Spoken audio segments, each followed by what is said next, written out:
aya tukang cukur ngobrol ka pelanggana bari nyukur.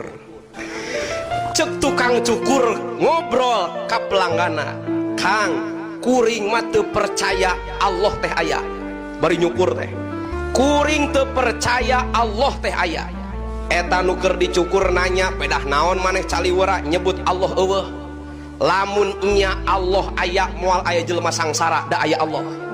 Lamun nya Allah aya moal aya nu cilaka da dijagaan ku Gusti Allah, pancena Allah teh tukang ngaraksa. Lamun nya aya Allah moal aya musibah di mana-mana, moal aya bencana di mana-mana, moal aya musibah di mana-mana, pan Allah teh maha kawasa. Ayeuna nu sangsara loba, nu cilaka loba, musibah di mana-mana, bencana di mana-mana, membuktikan bahwa Allah teh teu aya. Hebat eta jelema.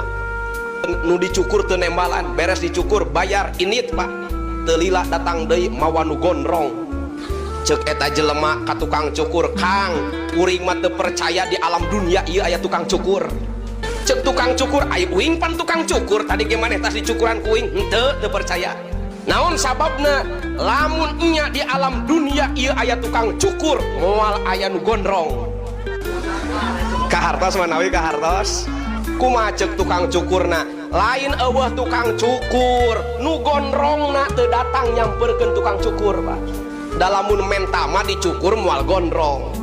Kitu Allah ge, lain Allah nu teu ayana ngan urangna nu bedegong ka Gusti Allah.